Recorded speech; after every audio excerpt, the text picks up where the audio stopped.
You're listening to an Airwave Media Podcast. Feel like who art Ed? Try to slice it. Who art is Mr. Wood art Ed me? Good. Either way, it's ambiguous. It works on so many levels. I know. That's off to a great start. Welcome to Who Arted, weekly art history for all ages. I'm your host, Kyle Wood, and today I am really excited because I have always been a bit of a color nerd, and today I have a guest who literally wrote the book on it. So thank you so much for coming to join me. Kory Stamper. The book is called True Color, The Strange and Spectacular Quest to Define Color. I absolutely love this. It's right up my alley. Thank you for taking the time to join me on Who Arted today. Thanks so much for having me, Kyle. I'm excited to talk about color. Okay, so the first question, I feel like I wouldn't need to ask for myself, but for listeners, what inspired you to do such a deep dive into color, to fill a book with it? Well, oddly enough, it wasn't an individual color. It was a description of a color. So I used to work as a dictionary writer. And one of the things that I had to do was proofread any old entries that got put online. Mm-hmm. And as I was proofreading entries from this old dictionary from 1961 that we were putting online, I ran into these definitions for words that I knew were colors, but just the definitions themselves were kind of bananas. Like there's this one that I absolutely love, which is begonia, which is defined as a deep pink that is bluer, lighter, and stronger than average coral, bluer than fiesta, and bluer and stronger than sweet William. And which is, okay, I don't have any sense of what that means, because you have to know what fiesta means as a color. You have to know what sweet William is as a color. I know what coral is, but what's average coral? Is that dark? Is that light? Is that, deep? Is it bright? What does that mean? So as I would proofread, I'd find more and more and more of these color definitions. And that's what got me interested, because I kept thinking, who would describe colors this way in print? Because there was no color, no color chart.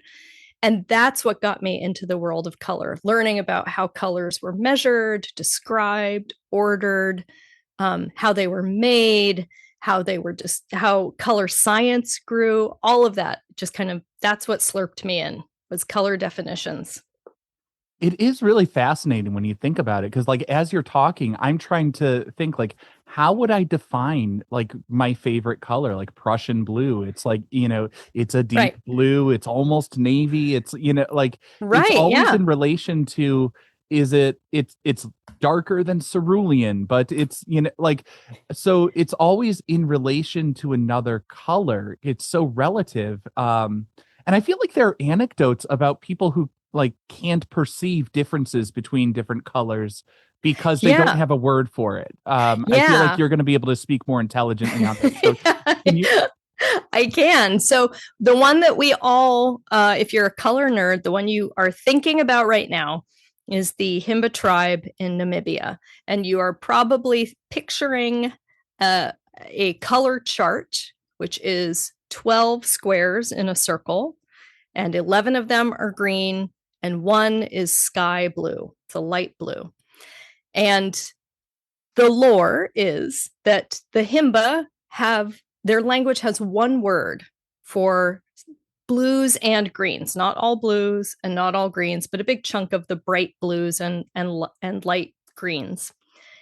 And as anthropologists were studying this language, they kept saying, what's really interesting, because how do you know, for instance, if the sky is buru and the grass is buru, and how do you know that dumbu, this other color word, how do you know which one to apply it to?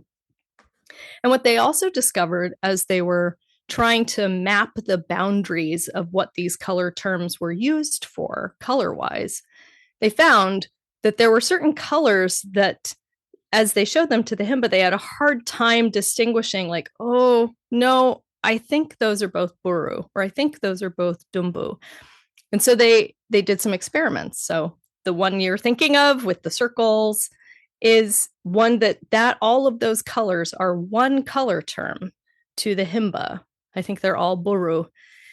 But to us, because we speak English, because we differentiate so strongly linguistically between blue and green, we have different linguistic categories for it. It's very easy for us to find the bluer one in that circle.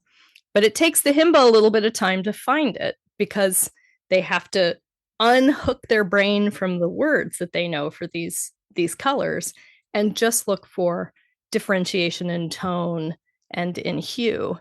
So that's one example. There's also another one that people love to talk about where they say, ancient Greeks can't see blue because there's no color term for blue in ancient Greek. There's two, and we actually have borrowed one into English for cyan. But because it's not a common color term in the Greek stuff that we learn, Homer and things like that, people are like, oh, the ancient Greeks couldn't see blue. So it's really fascinating. There's a lot of studies done on sort of how our linguistic shaping of color, the names we give to colors, actually affects how we perceive them and how quickly we can differentiate between different colors.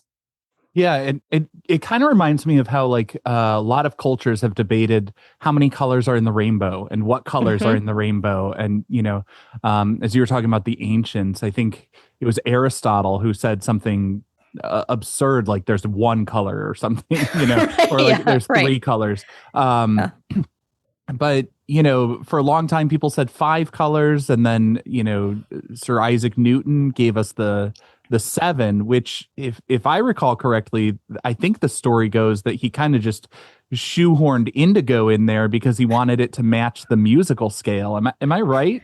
Yes, he wanted 7 colors for 7 tones, which was then like, a bunch of other philosophers.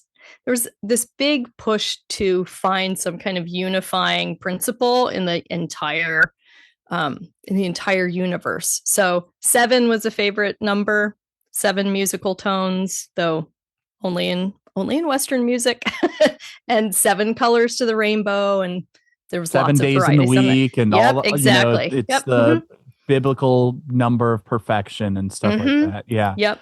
And as long as we're a little bit kind of dancing around this as far as what color is, can we let's just get into it. Like, color is wavelengths of light. How are we perceiving color? Color is so complicated. What a color scientist would say is that color is a physical and psychological sensation that we have that exists only inside our brains and is an interaction between light, our eye, and our cognition. So that's a really vague and unhelpful definition for most people. It's fine. It's an art podcast. We're used to the conjugation of nouns and all sorts of things that are hard to wrap your brain around. Fabulous. I am among my people. So color is a series of interactions, essentially. It starts with light, and that light is reflected or refracted in such a way that its wavelengths separate off of, a cup or a ball or the water or the ceiling. And then those wavelengths hit our eyes and hit our retinas, and our retinas are a part of our eye that have specific cells that measure lightness and darkness. So those are rods. And then we have 3 different cones that people say those cells see color. They don't. They fire when a particular length of wavelength hits them. So we have short, medium, and long cones in our eyes, in our retinas. When the short cones fire, that sends an electrical impulse into our brain, into different parts of our brain. That's the other thing, is there's not really one part of the brain that color sensations sit in. They kind of go everywhere. But our brains, through magic, through some mechanism that none of us really knows how it works yet, they'll see short wavelengths, and our brain interprets that wavelength as the color blue. Medium wavelengths are interpreted as green, and long wavelengths are interpreted as red. but because you're not just seeing one wavelength, you're seeing lots of them, the brain does color mixing inside of it. So if you see blue and green wavelengths coming off of water, you're going to perceive that as turquoise. Or if you see red and some green wavelengths, that's going to actually be perceived as an orange or a yellow. Our brains do color mixing with these wavelengths. And then we also use light sensitivity. So if it's dark, you're going to see brown instead of yellow. Or if it's really bright out, you're going to see pink or really, really light yellow instead of a gold. So all these colors that we perceive really happen in the brain, but you need to have a source of light, and you need to have functioning retinas with the right number of rods and cones in them. And then you also have to have a sort of all of these psychological mechanisms that some are taught and some are innate that sort of track how these different sensations get interpreted. That's color. So yeah, so some amount of that is just like our classification of it and our naming systems, the nomenclature we have in our brains. Mm-hmm. And this is kind of a weedsy question, but I'm dying to ask somebody, and I'm hoping you might be able to give the answer. As you talked about the cones in our eyes perceiving those different wavelengths of light and blending those colors, that kind of raised a question for me. And I know I'm speaking very imprecisely because it's not the cones that are physically blending the colors. I know. Right. I'm not that bad. But and I guess we should also just, to cover everything, we're describing people with typical color perception, because there are people with dichromatic color perception or achromatopsia or whatever, any number of different conditions that might physiologically affect the way you're perceiving it. But what I'm wondering about is, as the brain is sort of synthesizing the data, you said that the cones get a hit of, they perceive a certain wavelength of light, so it makes them fire or whatever, send the signal that they received it. As we'll take the example of you're mixing the blue and the green, right? So you're getting that sort of cyan. Is the green firing with a different amount of intensity based on how much green is in the mix? You see what I'm saying? Is it perceiving like, oh, this is 75% blue and 25% green, and so it's a stronger signal from the blue, and that's how the brain is perceiving this is a cooler mix of that turquoise? Right. I don't think it's as exact as, 25% of your medium wavelength cones fire, and that's what gives you a bluer turquoise or a cooler turquoise.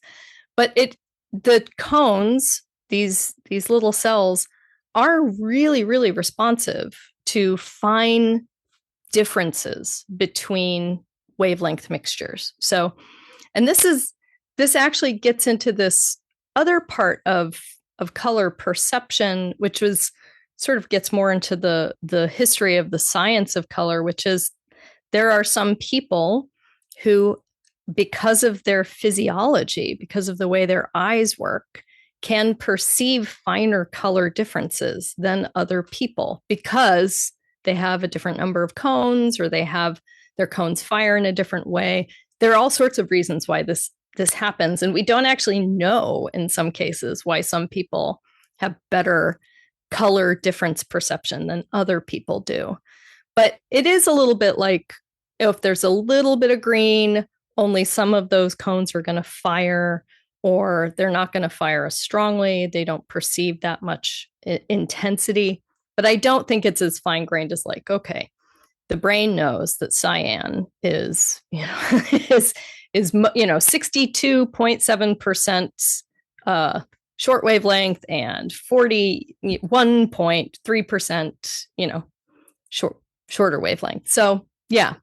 Yeah, so it may not be calculating running the numbers, but it is perceiving a difference in the intensity of the firing or the number of cones that are firing from the different wavelengths. Right. And there's a lot of other signals that go into it.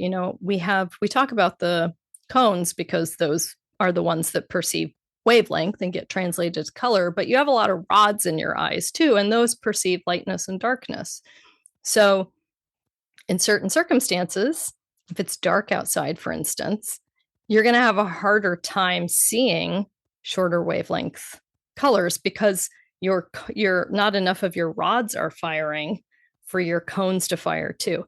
It's such a complicated way that our eyes and our brains work together, and we're still in many ways just not sure what that mechanism actually is. So we can do experiments and we can see, we know, for instance, that babies, that I love this study, University of Sussex years ago, researchers were trying to figure out, they wanted to do a study about how quickly toddlers who had color names would perceive a color and immediately think of the color, like be able to name it. So what they did was they did functional MRI measurements on a bunch of toddlers. And then they also had babies who were pre-verbal. And just for comparison, they did some work. There's a lot of issues with functional MRI testing, I understand. But one of the things they found was that if you had a word for a color, where it fired in the brain was actually not the visual cortex. It first fired in the language centers of the brain, and then it fired in the visual cortex. It's not to say you don't recognize the color, even if you don't have a word for it, but where in the brain it goes off first changes. And that's shocking.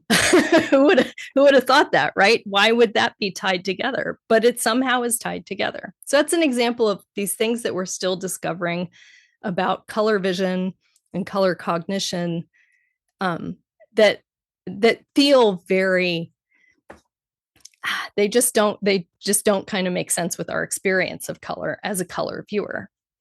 Well, yeah, I mean, it's interesting. It's shocking on the one level. To me, the most shocking part is that the language center would be accessed first. The fact that it would be associated with it seems logical enough. I feel like language is so fundamental to our cognition and like how we make sense of everything. That tracks to me, but that it went to language first. Right. Is absolutely fascinating to me. Yeah. And I have no explanation. And I'm going to shift topics abruptly now because Great. I am recognizing when I'm out of my depth on something.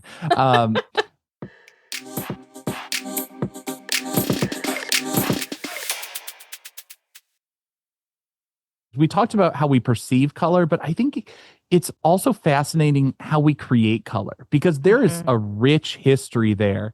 And, before modern art schools, artists were trained in the atelier system or apprenticeships where like one of the first foundational skills they learned was how to mix the colors. What are the recipes to create it? And there have been some fascinating stories. I've covered things like Scheele's green and the killer wallpaper and stuff. But can you tell me, as you've obviously researched this more thoroughly than I have, what are some interesting tidbits of history and some unexpected color creations and things that we've found from the history and the materials? I think one of the early sort of from antiquity ones that just fascinates me is the color Tyrian purple, what we call Tyrian purple, which is made from the crushed bodies of a very particular sea snail called the murex snail. Oh, yes.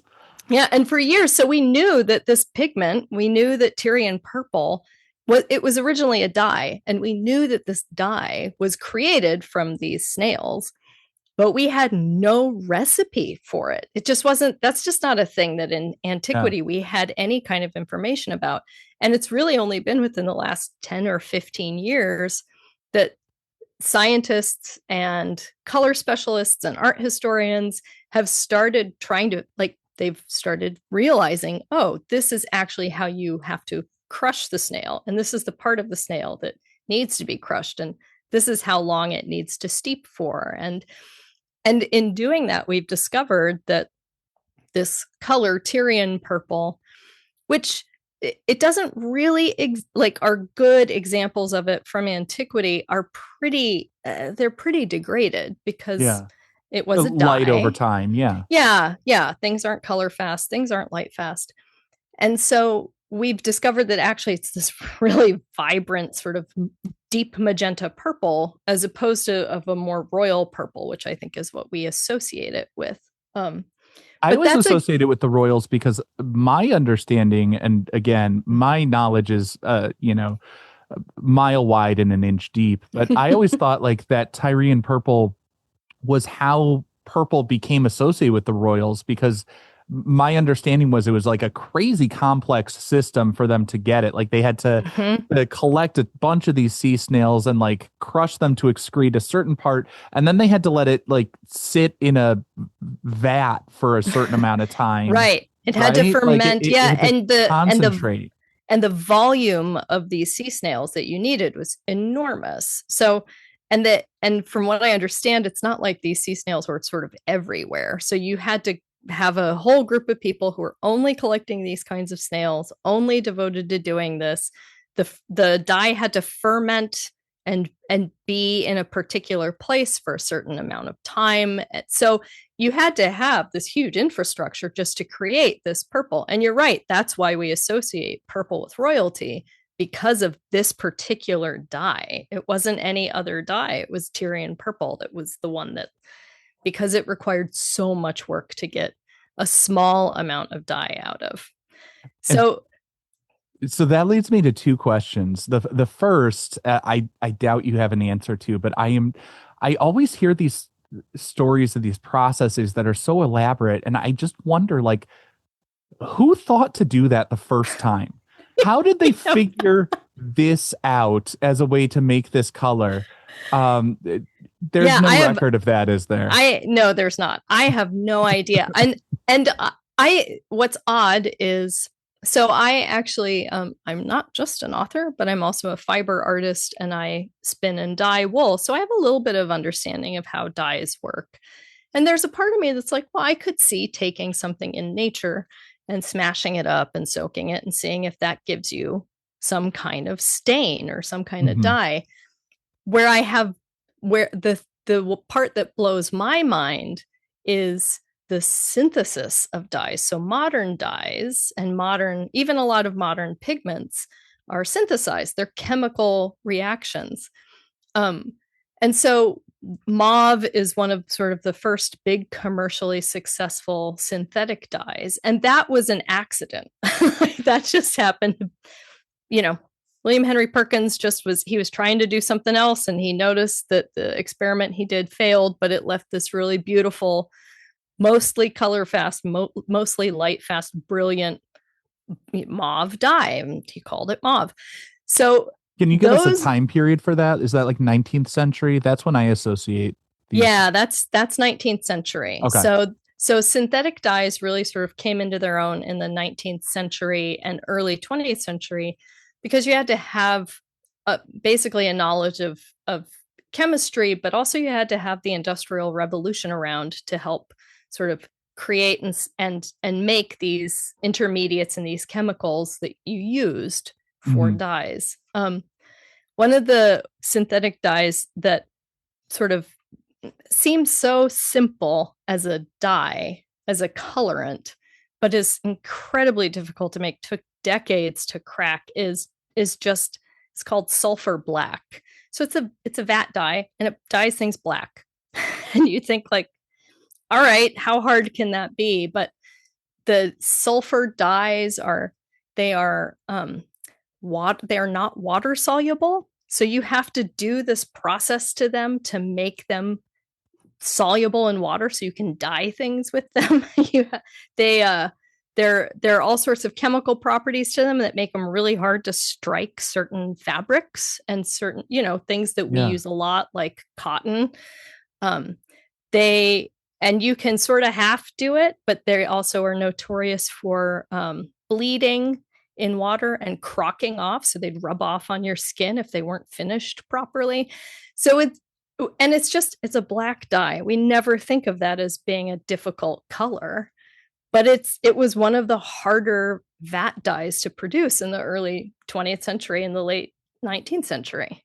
Okay, so now I need to poke at this a little bit because I'm having trouble understanding something here, and maybe it's just like a gap in my knowledge. So when I think of colors, I think of colorants coming in basically two general categories. You've got your pigments and your dyes. And my understanding was always that the difference between them fundamentally was that pigments are like minerals and stuff that kind of sit on the surface and reflect color and stuff like that. Whereas dyes, I always thought the fact that they're soluble or like dissolve in water and then soak into a material, that was kind of what defined something as a dye. But you're saying this dye was not soluble, and my brain is hurting. Yes, mine also. Where is like am I generally correct in that distinction, or am I missing something? No, you are. Pigments, I mean, the other way that you could think about this is application, right? Pigments tend to be applied to flat surfaces. They tend to be painted on. They tend not to be soaked into something. Yeah. Dyes tend to be liquids that are soaked into things. So, things like wood stains fall in the dyes category. Things like ceramic coatings fall in the pigments category. It's laid on a surface as opposed to being soaked into a surface. The thing with the synthetic dyes, and this happens not as much with natural dyes, but with synthetic dyes, it's not just a matter of you make the dye and you drop anything in and it immediately soaks up the color. You have to prime whatever fiber you're using. So when you're doing natural dyeing, that's called a mordant. And not even in ancient times, even still, common mordants would be, you'd soak something in iron or in copper or in lead, and it would chemically bind to the fabric or to the fiber or to the wood, whatever you're dyeing, and it would chemically change the structure of the surface so that dyes could penetrate and bind to that fiber or wood or whatever you're dyeing. The thing with synthetic dyes is that also has to happen, but the chemical process to do that is so much more difficult. So with sulfur black, it's not a water soluble dye once it's created. But what that means is that you actually have to put it through another chemical process to open up the chemical compounds of sulfur black so that it can be suspended in water. So it doesn't bind with water, but it can be suspended in water and not precipitate out. And then you also have to prep your fiber or whatever fabric you're using to be able to only grab onto that particulate and not other particulates, and only grab as much of the particulate as is needed. And this was an interesting thing. You will sometimes see it in newspapers in the 19 teens and 1920s, where there's a big push to create these dyes in the US. The US was not very good at creating these kinds of dyes, but we had, there's a World War I, and in World War I, most of our dyes came from Germany. We couldn't use German dyes anymore, but German dyes were sort of chemically more sophisticated and more stable. So you can suddenly see this huge span of history of how chemistry was taught and where chemistry was taught after World War I, because American chemists did not have the sophistication of the German chemical industry. So Good Housekeeping is talking about, look, American dyes, they're just gonna run. They're just gonna rub off on your sofa. And that's just this is the price of freedom. So what's interesting is that these, natural dyeing is kind of a finicky thing, just like grinding natural pigments can be a finicky thing, and suspending them in the right suspension can be finicky. And a lot of people thought, well, chemistry and science will fix that, but it just introduced a completely different set of problems when it comes to pigments and to dyes. And that's fascinating. And I'm always amazed at how all of these different sorts of like historical threads come together. And, we've got, the artistic production is never far from culture, and all these other world events, and the fact that, a massive conflict would spur an industry here at home and stuff, like all of that is fascinating to me. But then as I start to think about this stuff, and I think about like, okay, so the perception of American dyes, in at least the earliest part of the 20th century, not so great. I then start to think about, like, to circle back to our perception, I'm now thinking about like the color emotive qualities and how that might be culturally informed.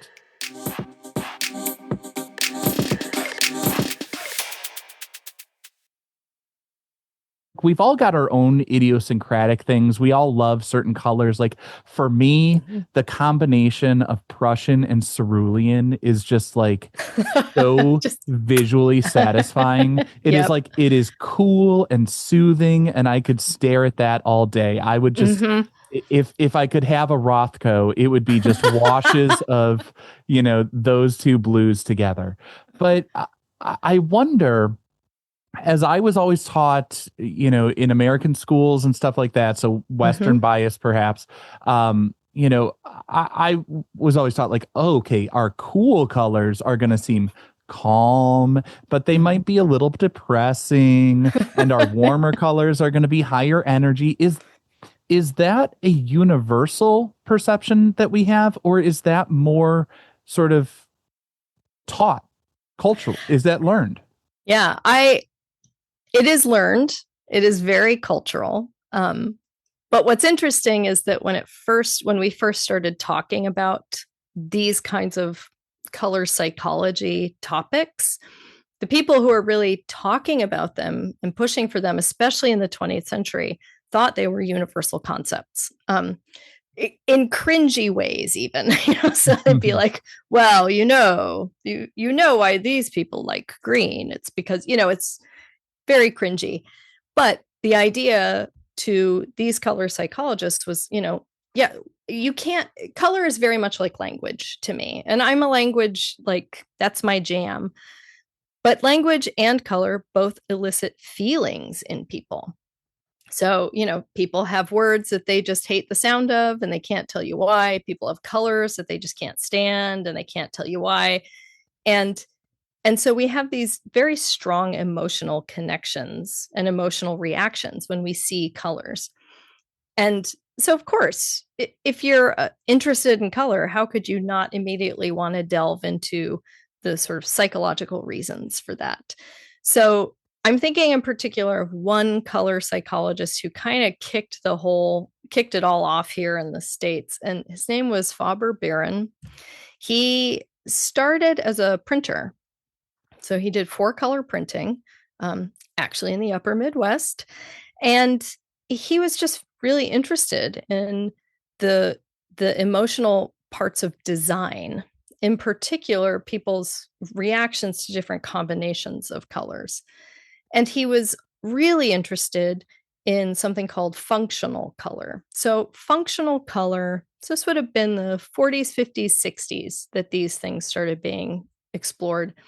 Functional color was a way that manufacturers mostly would use color and would use color theory to make equipment safer, So if anyone's ever walked through a big power plant or anywhere where you've got lots of machinery, you'll notice that the parts you're not supposed to get near are brightly colored.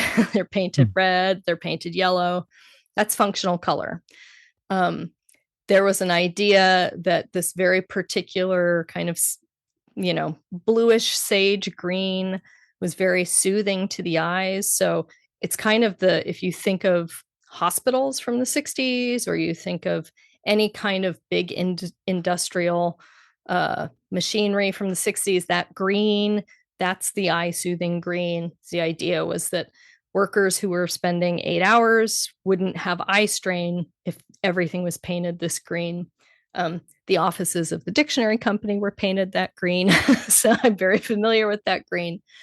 So functional color really showed that, actually, it's not just that we have these emotional reactions to colors, but you can teach people to have an emotional reaction to color. So if I walk into a factory and I see something painted red, I know to stay away from it.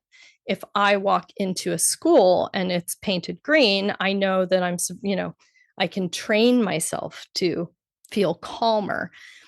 And so Faber-Baron was really interested not just in how these psychological interactions sort of arose in us, but how they could be used to sell and market colors. So his first book was called Selling with Color. And he delves a lot into these sorts of psychological aspects where he says, studies will show. There were no studies at this point, but the market would show. Will show. They will show. Yeah, exactly.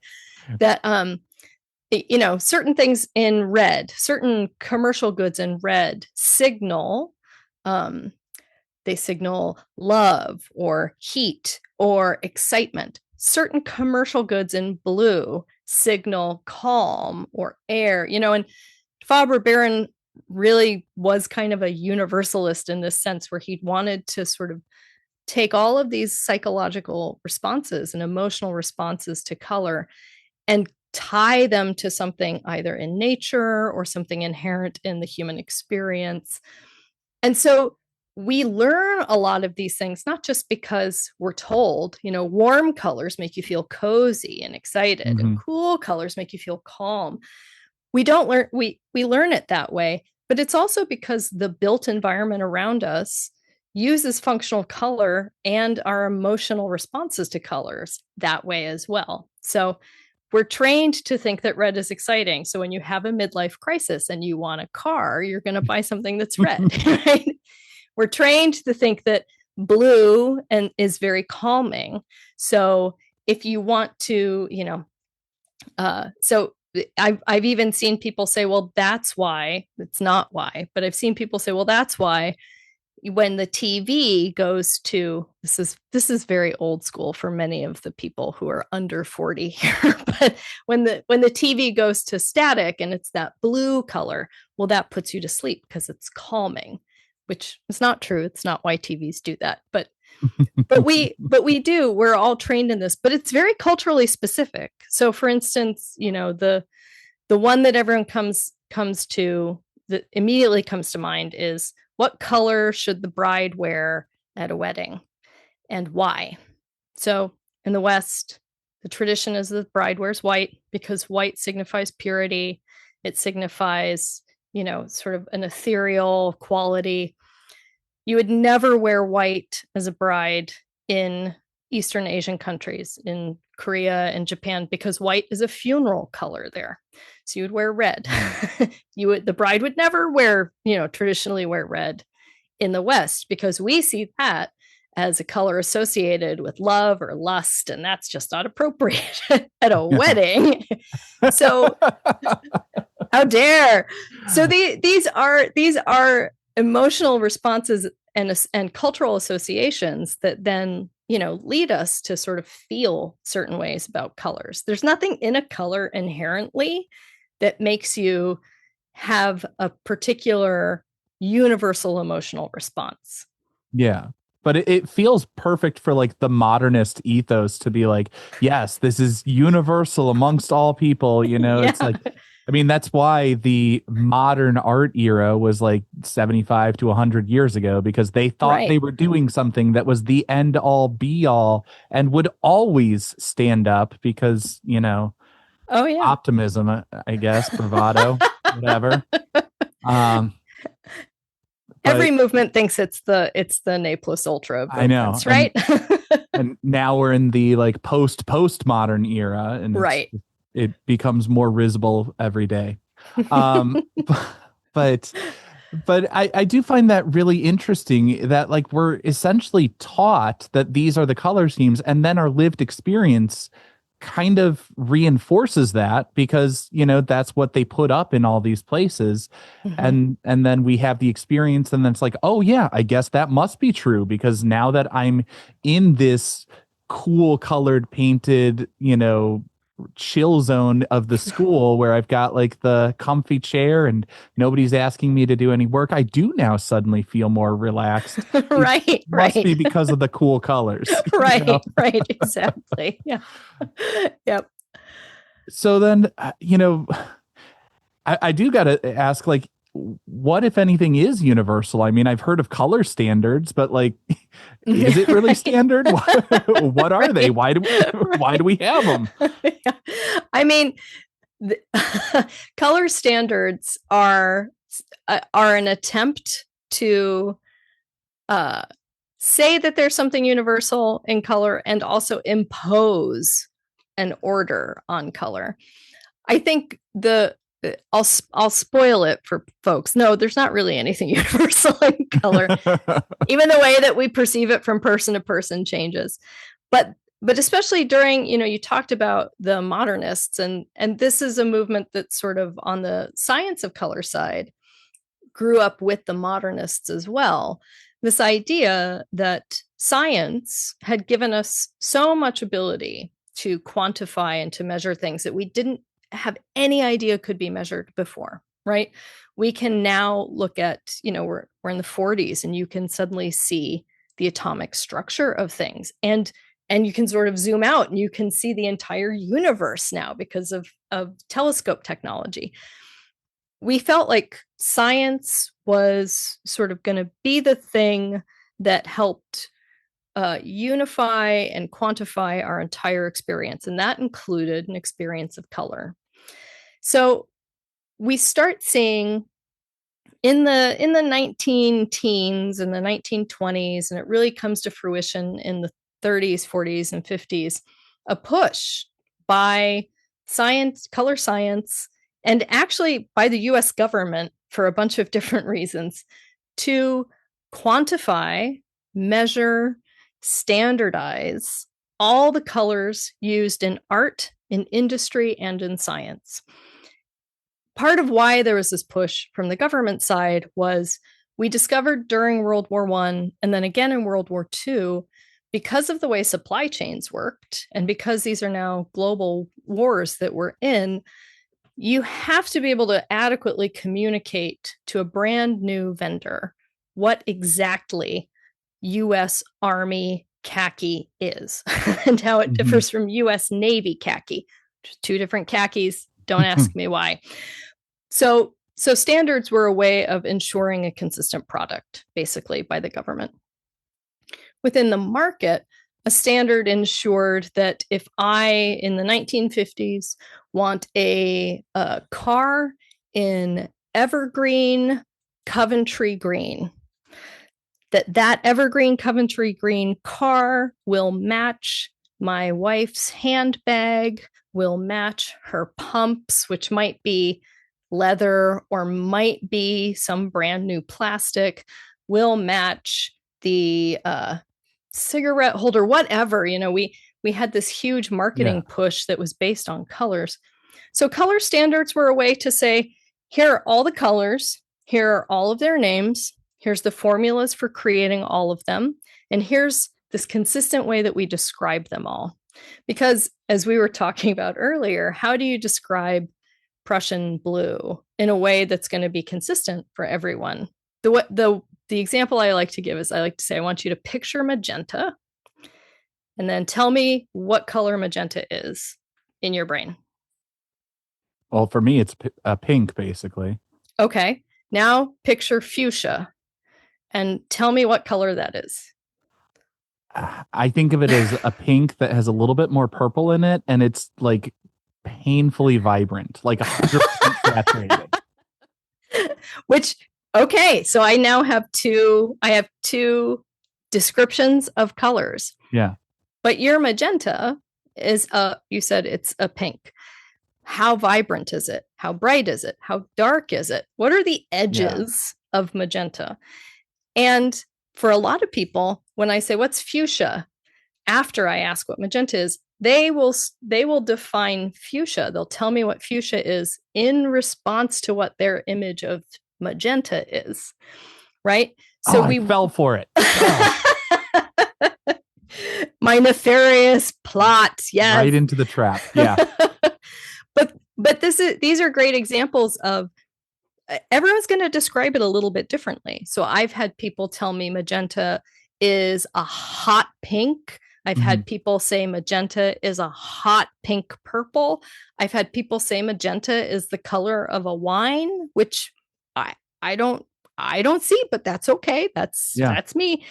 And I've had people describe fuchsia as everything from, well, that's just like magenta, only more purple, pink, blue. I've had people say blue, or I've had people say, well, it's the color of a flower, which that is true. Not wrong. But that's, but also not helpful. So color standards are basically, they set them forth as a way of saying, all right, when painters are talking about Prussian blue, we are talking about this blue exactly.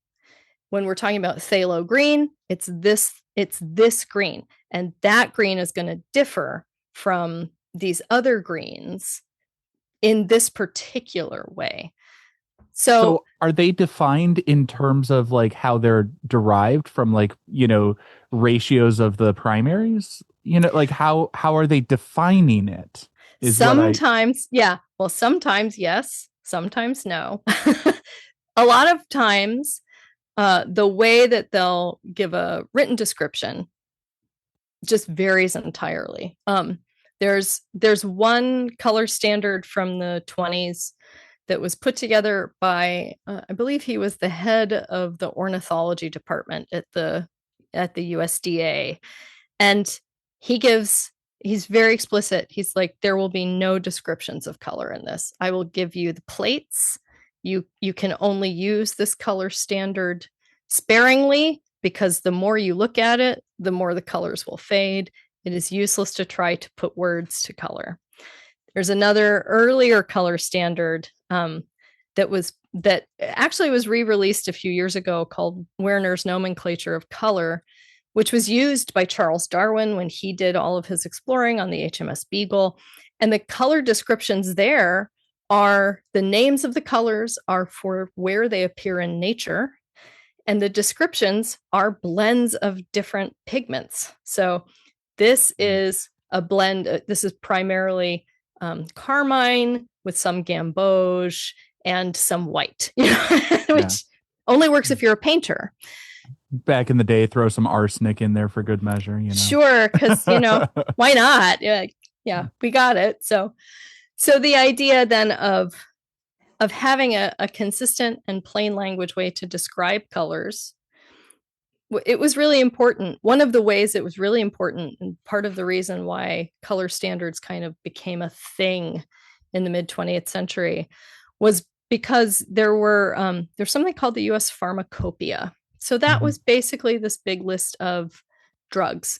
And this is before drugs were a thing that you could go down and get aspirin or go get Tylenol at the store. You'd have to go to a pharmacist and they would have to synthesize it from all of these powders and liquids and powdered items and pulverized items. And what they found was that you're dealing with some things that are not great, like arsenic often appeared in medicines for reasons I still don't understand, but there they are. I don't know. People loved their arsenic for a while. I know. They really did. It kept the flies away, and that was all they needed to see. Yeah, that's exactly right. But if you've got a pharmacist who is, it's just kind of rushing around and he grabs the wrong thing, well, you want to have a color description. So when he begins compounding, he understands, oh, wait, I'm supposed to be looking for a light tan powder, and I've grabbed a white powder. I've grabbed the strychnine accidentally. But the descriptions within the pharmacopoeia were really bad. There was one description that was a blackish white, which I would just call gray, but is not adequate. How blackish, how white, what does that mean? There were other ones that were reddish green, which I'm not sure. A little bit opposite there, but okay. Yeah, right. So we're talking to brown.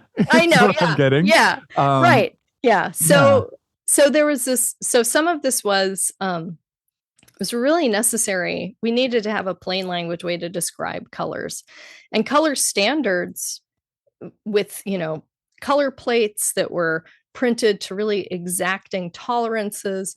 They were great, but they were really expensive. They were really hard to produce. This was in the era before we had standardized 4-color printing, and they were not color or light fast. So if you overused it, the plates faded, and then they were no longer standards. It wasn't the right color. So sort of combining all these things into how do we communicate color to everybody in the broadest way possible? Well, you come up with a color standard. Now, that's a great idea in the theory, but as we've talked about, there's kind of no universal way of seeing color, describing color, conceiving of color, producing color. What one color that you might think is really light fast or really saturated, I might see as, it's not as light fast. It does fade. It's not as nearly as saturated, right? So these ways of talking about color, the government and lots of artists felt like if we have a standard, then it's much easier to say, yes, your evergreen Coventry green car will match your wife's peacock handbag, which will match her, dark teal hat, right? All these different color names, you could suddenly just dispense with them and say, this is that color in plain language. Which is important, because if your car doesn't match your hat, you just look like a fool. I know. It's what will the Joneses say? It's true. But I have to say, it's such a big thank you. I have lost track of time because I've just been so fascinated by all of this stuff about color. But, if you want to pick up a copy of the book, because we have just scratched the surface, I want to tell listeners, go to your favorite bookstore, pick up a copy, or check the links in the show notes. The book is called True Color, The Strange and Spectacular Quest to Define Color from Azure to Zinc Pink. Thank you so much, Kory Stamper. I really appreciate you've brought so much depth of knowledge and fascinating facts here. Thanks so much, Kyle. It's been so good to be here. This concludes this week's episode of Who Arted, part of the Airwave Media Podcast Network. If you found this tolerable, please leave a rating or review on your favorite podcast app. You can find images of the work being discussed this week and every week on social media at Who Arted Podcast on Twitter, Instagram, and TikTok, and of course on the website whoartedpodcast.com. Podcast done.